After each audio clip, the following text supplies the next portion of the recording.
second number video, we can come up to that of the conjunction. That is the first logical connective. Now learn to that of the second logical connective. That is the disjunction. That is the disjunction. So first see the definition of that disjunction. So see that.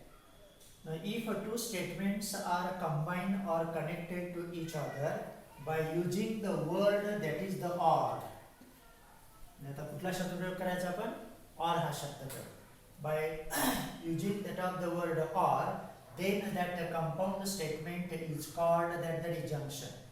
त्यावेळेस त्याला म्हणायचं त्या ठिकाणी disjunction. In other words, if p, q are two statements, जर त्या ठिकाणी ते दोन स्टेटमेंट्स असतील, then and we use that of the word or as a p or a q, as p or a q, then this p or a q is called disjunction of two statements p, q. तर हे झालं त्या ठिकाणच्या statement letters मध्ये. आता आपण त्याचं notation बघूया, कारण at the morning about that of the conjunction we can get like of that notation, that is a p conjunction q किंवा p and q. आता बघा, now this p or q, that is the disjunction of that two statements p and q, that is denoted as p like of that phi. जे phi सारखं ते notation आहे आता बरोबर त्या कंजंक्शनच्या विरुद्ध, denoted as a p or a q and read as similar, read as p or q or p disjunction q, p disjunction q.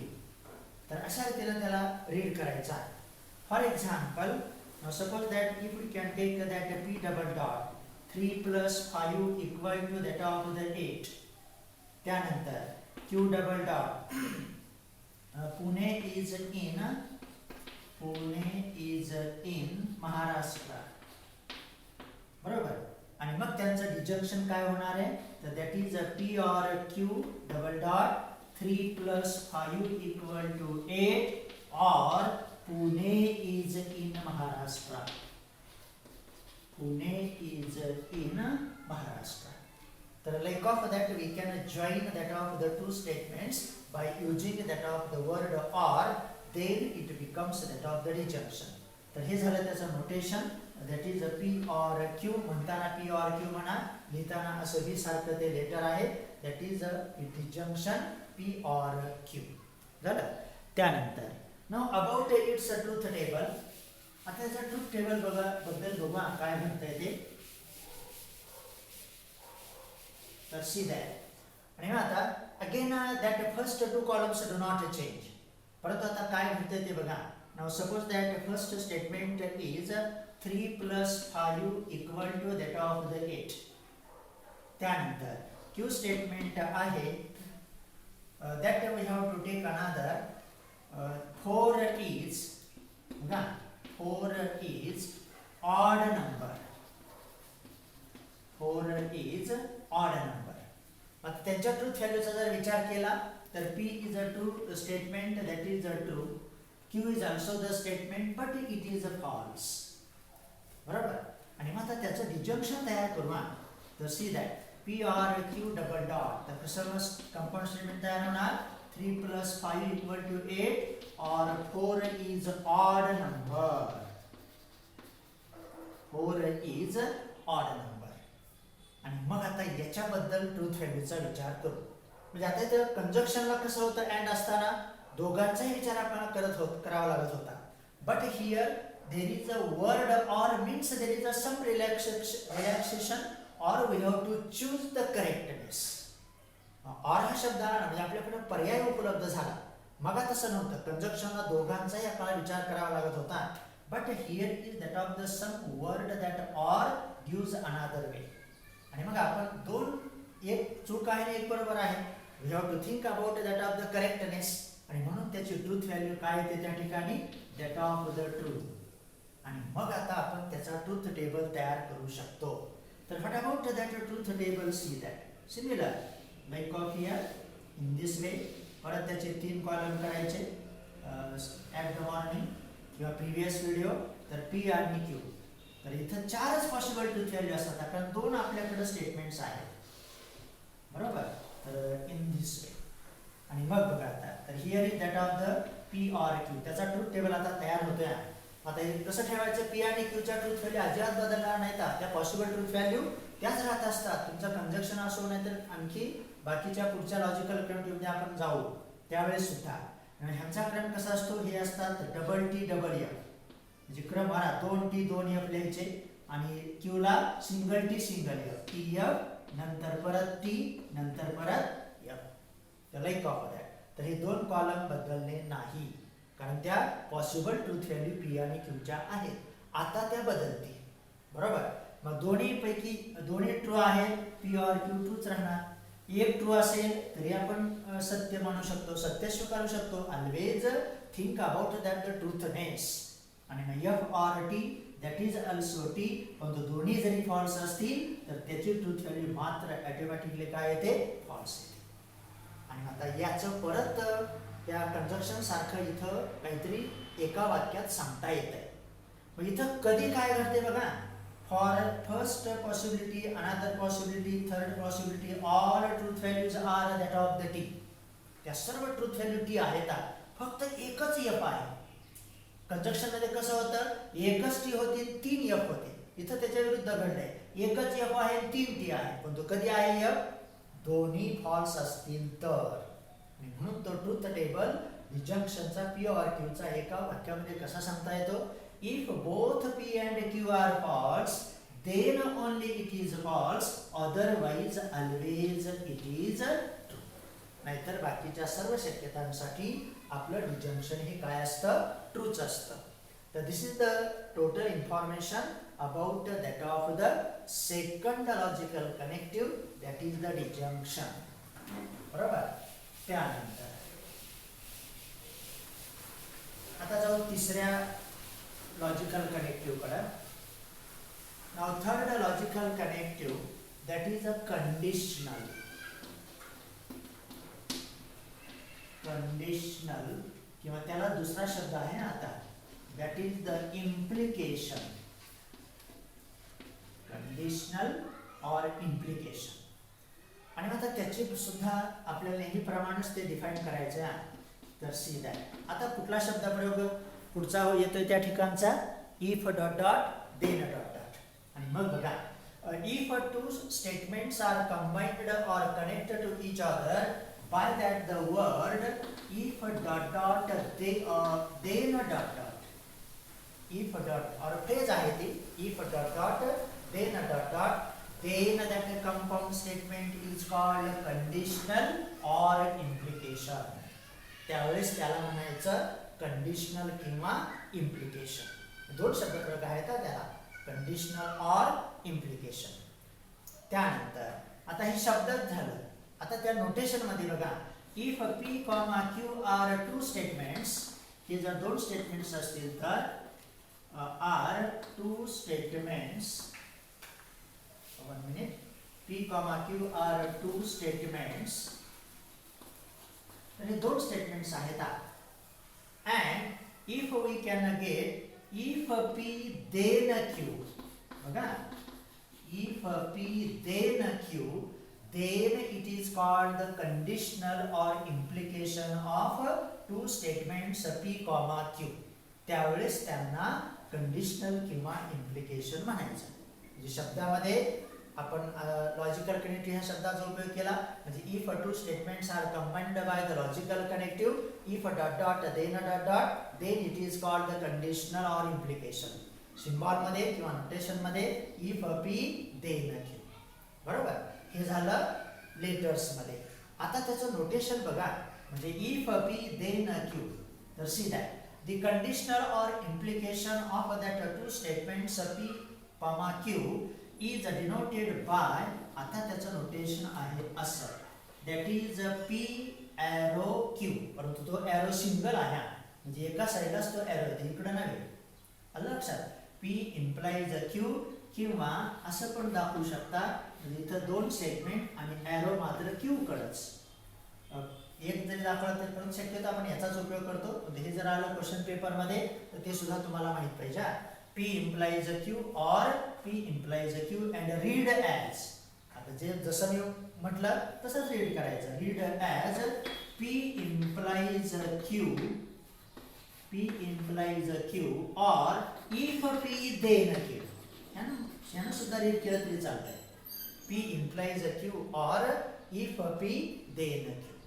म्हणजे ज्यावेळेस आपण त्या फ्रेजचा उपयोग करतो if dot dot then dot dot, त्यावेळेस त्याला म्हणायचं कंडिशनल ऑर इम्प्लिकेशन. तर हे झालं त्याचं नोटेशन. हे कसं रीड करायचं ते झालं. आता आपण त्याचं कसं लिहायचं ते पण बघूया. For example P double dot that 2 + 3 equal to that of the 5 आणि Q double dot Pune is in Madhya Pradesh.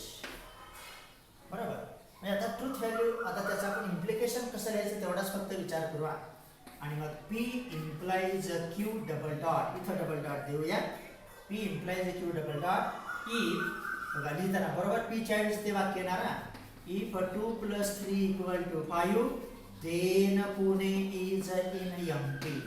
Then Pune is in MP. म्हणजे अशा प्रकारे त्याला तुम्ही लिहू शकता. तर हे झालं त्या कंडिशनलच्या बाबतीमधली बेसिक इन्फॉर्मेशन. म्हणजे लिहिताना, वाचन करताना त्याचं नोटेशन काय सर्व तुमच्याकडे प्राप्त झालं. आणि आता आपल्याला विचार करायचा आहे त्याच्या ट्रूथ टेबलचा. आता कंजक्शनमध्ये आणि डिजंक्शनमध्ये साध्या पद्धतीनं होता पण लगेच मिळत होतं. इथं थोडंसं तर काळजीपूर्वक विचार करायचा आहे. म्हणजे त्या शब्दाचा परिणाम त्या वाक्यांवरती होतोच, म्हणून तर त्यांचं महत्त्व कमी नाही होत. तर see that. Now to form that of the truth table, first discuss that of the two statements आणि त्यांचे implication आहे. तर समजा आता P आहे, P is here. आताच घेऊ 2 + 3 equal to that of the 5. आता याची ट्रूथ व्हॅल्यू तुमची P, म्हणजे ट्रू स्टेटमेंट आहे. आणि Q आहे समजा Pune is in MP. Pune is in Madhya Pradesh आणि त्याची अर्थातच ट्रूथ व्हॅल्यू काय आली तुमची F. आता आपण कंडिशनल स्टेटमेंट असं तयार करू. बघा P implies Q double dot. आता काय इम्प्लाइज करा, म्हणजे हे करायचं वाक्य आपल्याला P implies Q. Letter P त्याचं वाक्य त्याच्या ठिकाणी येणार. इथं कोण आहे एरो, सिंगल असो किंवा असा दोन सेगमेंट मधला असो तो इम्प्लिकेशन दर्शवता. आणि ते बघा वाक्य आता कसं झालं compound. If 2 + 3 equal to 5 then Pune is in MP. Pune is in MP. आता हे ज्यावेळेस वाक्य आपल्या समोर येतं त्यावेळेस कुठेतरी आपल्याला आपला ब्रेन निगेटिव्हली विचार करतोच. कसा If 2 + 3 equal to 5 then Pune is in MP. एकत्रित वाक्य केलं तर आपण ते थोडंसं खटकते. याचा अर्थ त्याची ट्रूथ व्हॅल्यू काय येणार आहे तुमची F. म्हणजे एक शक्यता कशी आली, म्हणजे P जर ट्रू असेल, Q जर फॉल्स असेल तर मात्र त्याची ट्रूथ व्हॅल्यू ही काय येते फॉल्स येते. आता मी हे वाक्य बदलतो आहे. आता याला P मानू, बघा पुणे इज MP ला P मानू आणि 2 + 3 ला 3 इक्वल टू 5 ला Q मानू. आता त्यावेळेस P याची ट्रूथ व्हॅल्यू तुमची F आली. आता बघा P implies Q double dot. आता काय आलं E. आता P च्या ऐवजी कोण आहे Pune is in MP. Pune is in MP. Then 2 + 3 equal to 5. Then 2 + 3 equal to 5. मग आता ट्रूथ व्हॅल्यू कशी डिसाइड करू शकतो आपण. म्हणजे पुणे हे MP मध्ये आहे हे चूक आहे, परंतु देन नंतरचं जे काय आलंय ते 2 + 3 equal to 5 that is correct. ते मात्र बरोबर आहे. आणि मग याचा अर्थ P implies Q ची ट्रूथ व्हॅल्यू तुमची काय येणार आहे that becomes that of the T.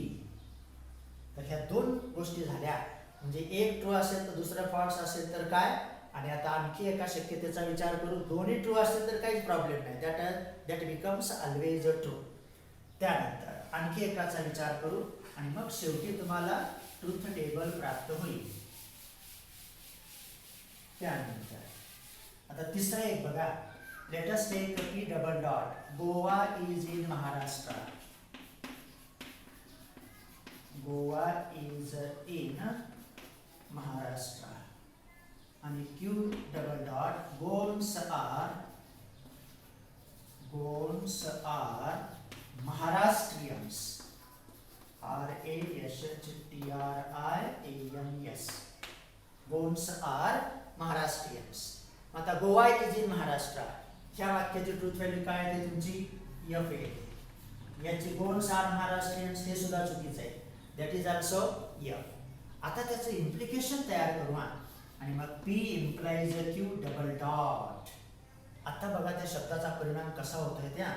आता ते लिहिताना असंच लिहिणार आपण, if Goa is in Maharashtra, if Goa is in Maharashtra short मध्ये देतोय, देन गोन्स आर महाराष्ट्रियन्स, गोन्स आर महाराष्ट्रियन्स. मग आता कसं वाक्य होते ते, त्या शब्दाचा परिणाम होणार. म्हणजे जर गोवा हे महाराष्ट्रात असतं तर गोवेकर हे महाराष्ट्रीयन झालेच असते ना. जर कारण इफ हा शब्द आहे म्हणून तर त्या लॉजिकल कनेक्टिव्हचा परिणाम हा त्याच्या ट्रूथ व्हॅल्यूवरती होतच असतो. Of that compound statement here is that of the P implies Q or that of the implication. बरोबर. मग गोन्स आर महाराष्ट्रीयन्स हे मात्र काय येते त्या ठिकाणी ट्रू येते. बरोबर. आणि मग आता आपल्याला ट्रूथ टेबल मिळतोय. परंतु आता बघू काय काय घडतं. हे तिन्ही उदाहरणात आपल्याला मदत करतील to get the truth table of that the conditional or that of the implication. आणि आता P इम्प्लाइज Q चा ट्रूथ टेबल होता. आपल्या टेबल मध्ये पहिल्या दोन कॉलम मध्ये काहीच बदल नसणार, लाईक ऑफ दॅट. इथं मात्र आता काय घडते ते बघा. आता हे उदाहरण सगळं लक्षात आलंच पाहिजे. तर 1 2 3 आणखी कॉलम वाढू, लाईक ऑफ. बरोबर. इथं आहे PQ, इथं आहे तुमचं P इम्प्लाइज Q. मग हे कॉलम नाही बदलायचे. P चं कसं लिहायचं column, double T double F नेहमी तेच. Q ला TF, आपलं TF. सर्व शक्यता आहे, दोन ट्रू, एक ट्रू, दुसरं फॉल्स, पहिलं फॉल्स, दुसरं ट्रू, दोन्ही फॉल्स. दोन्ही ट्रू असतील तर इम्प्लिकेशन ट्रूच राहतं. आणि मग मगाच्या उदाहरणामध्ये बघा, P ट्रू आहे परंतु Q फॉल्स आहे, ते फॉल्स आले. त्याचा रिमार्क आता आणखी इन्फॉर्मेशन मिळेल. त्यानंतर F ट्रू आहे परंतु हे ट्रू आहे, that is that of the T. आणि दोन्ही फॉल्स असले तरी ते T येतंय. आणि मग इथं मात्र मगाच्या सारखंच एका वाक्यात सांगता येते, एकच ट्रूथ व्हॅल्यू F आहे बघा, बाकीच्या सर्व ट्रू आहे. म्हणजे कसं सांगणार, if P is a true and Q is a false, then only P implies Q is a false, otherwise always it is a true statement. तर हे झालं त्याच्या ट्रूथ टेबल बद्दल. आता आणखी त्या इम्प्लिकेशन बद्दलच्या महत्त्वाच्या इन्फॉर्मेशन आहेत ते आता याच्यानंतर आपण डिस्कस करू. तर बघा, हे झालं त्याची व्याख्या, त्याचं सिम्बॉल, त्याचं ट्रूथ टेबल. आता त्याच्याबद्दलचे थोडेसे आणखी काही काही गोष्टी आहेत. तर त्याच्यातली पहिली गोष्ट बघा, म्हणजे when we can get that of the P implies Q, त्याला आपण रीड कसं केलं, P implies Q. हे नंतर सांगतात, तसं तुमच्या पुस्तकात ते अगोदर सांगितलेलं आहे, P implies Q. मग ह्याला आणखी 2-3 प्रकारे रीड करता येतं. कसं, it is also read as P sufficient for Q. त्याला आणखी असं रीड करू शकतो आपण, P sufficient for Q, किंवा Q is necessary, NECESSARY, Q is necessary for P, किंवा P only if Q, P only if Q, किंवा Q follows, FOLLOWS, follows from P. म्हणजे हे चारही जरी शब्द आले तरी ते तुमचं काय असणार आहे, इम्प्लिकेशन. ही झाली त्याबद्दलची पहिली. कसं रीड किती प्रकारे करता येतं ते, इफ P देन Q हा पहिला प्रकार. दुसरा P इम्प्लाइज Q, किंवा P is sufficient for Q, किंवा Q is necessary for P, P only if Q, किंवा Q फॉलोज फ्रॉम P. झालं. त्यानंतर हे झालं रीडिंगच्या बद्दल आहे. त्यानंतर दुसरा मुद्दा बघा आता. त्याच्याबद्दल आणखी आहे इन्फॉर्मेशन. तर सी दॅट. मग हे झालं how we can read that. हा तिसरा मुद्दा त्याबद्दलचा झाला. पहिली व्याख्या, नंतर उदाहरण, नंतर ट्रूथ टेबल, ते किती प्रकारे रीड करता येतं त्याचा विचार केला. आता त्या P इम्प्लाइज Q मध्ये आणखी एक महत्वाचा पार्ट आहे बघा. P इम्प्लाइज Q म्हणजे याला आपण रीड कसं केलं होतं, इफ P देन Q. आणि आणखी 4-5 प्रकार आताच आपण डिस्कस केले. If P then Q. मग ह्या कंपाऊंड स्टेटमेंट मध्ये P हे जे काही स्टेटमेंट आहे आणि Q हे जे काही स्टेटमेंट आहे त्यांना या ठिकाणी वेगवेगळी नावं असतात. तसं कंजक्शन डिजंक्शन मध्ये नव्हतं, कारण इथं एकाचा परिणाम दुसऱ्यावरती होतो. इफ असेल तर देन, बरोबर. बघा, if Goa is in Maharashtra then Goans are Maharashtrians. जर गोवा हे महाराष्ट्रात असतं तर गोवेकर महाराष्ट्रीयन झालेच असते. म्हणजे म्हणून ते वाक्य नंतर ट्रू होतं. या लक्षात आलं. आणि आता त्याच्यासाठी त्यांना एक नावं आहेत. तर in this implication P implies Q, P is called, ते जे स्टेटमेंट आहे simple, P is called that of the hypothesis. Hypothesis. P is called hypothesis or antecedent. Antecedent. काय म्हणायचं त्या P ला? P is called hypothesis or antecedent. म्हणजे हे आपण मानलेलं असतं. आपली बघा प्रत्येक व्याख्या इफ आणि देनच्या स्वरूपात आहे. म्हणजे ते कंडिशनल स्टेटमेंट किंवा इम्प्लिकेशनच असतं. किंवा एखादा थेरम सांगतो आपण, if all sides of a triangle are equal then that triangle is called equilateral triangle. If नंतर काय होतं, एका त्रिकोणाच्या तिन्ही बाजू सारख्या असतील तरच आपण त्या त्रिकोणाला समभुज त्रिकोण म्हणू शकतो. म्हणजे आपले जे थेरम वगैरे असतात ते कंडिशनल किंवा इम्प्लिकेशनच्या स्वरूपात असतात. व्याख्या बघा, प्रत्येक व्याख्या आपण इफ आणि देनच्या स्वरूपात सांगतोय. आतापर्यंत आपण फक्त ते म्हणत होतो, आता त्याचा खरा उपयोग होतोय. म्हणून त्याला म्हणायचं हायपोथेसिस किंवा अँटिसिडेंट. म्हणजे P हे मानलेलं असतं आणि Q ला आता काय म्हणतो ते बघा. Q इज कॉल्ड, आणि हा असेल त्याचं conclusion or that of the consequent. SEQUENT. म्हणजे त्या Q ला इथं कंक्लुजन किंवा कॉन्सिक्वेंट म्हटलं जातं. कंक्लुजन म्हणजेच काय, त्याचा परिणाम किंवा रिझल्ट, बरोबर. आणि मग इफ P देन Q ह्या त्याबद्दलच्या दोन महत्वाच्या इन्फॉर्मेशन्स होत्या. म्हणजे कोणाला काय काय म्हटलं आपण, P ला हायपोथेसिस ऑर अँटिसिडेंट, Q ला म्हणायचं कंक्लुजन ऑर कॉन्सिक्वेंट. तर this is about that of the third logical connective that of the conditional किंवा इम्प्लिकेशन. त्यानंतर आणखी एक सोपं आहे ते. आता पुढचा शब्द आपल्याला उपयोगात आणायचा. आणि मग fourth logical connective is that of the biconditional, CONDI, biconditional किंवा डबल इम्प्लिकेशन. डबल इथं देतो इम्प्लिकेशन. मगाच एकाच प्रकारे होता बाय कंडिशनल आणि कंसामध्ये त्याला म्हटलं जातं डबल इम्प्लिकेशन. आता शब्दातली बघू आणि मग तिथे पटकन मिळेल, इथं काय अडचण नाही. See that if two simple statements or statements are combined to each other by using the phrase if and only if. If and only if किंवा त्याला शॉर्ट मध्ये असं लिहिलं जातं IWF. म्हणजे if two simple statements are combined by using the logical connective if and only if, that is the IWF, then that conditional statement is called biconditional or that is the double implication. त्यावेळेस त्याला म्हणायचं double implication. ही झाली त्याची शब्दातली व्याख्या. आता letter मध्ये बघा, if P, Q are any two statements, जर ते कोणतेही दोन स्टेटमेंट्स असतील, if P, Q are any two statements, then if P, if and only if Q. म्हणजे IWF लिहिला, हे मोठं वाक्य लिहिण्यापेक्षा IWF लिहिलं तरी काय हरकत नाही. P, if and only if Q, then it is called biconditional or double implication. त्यावेळेस त्याला बायकंडिशनल किंवा डबल इम्प्लिकेशन म्हणा. झालं. आता त्याचं नोटेशन बघा.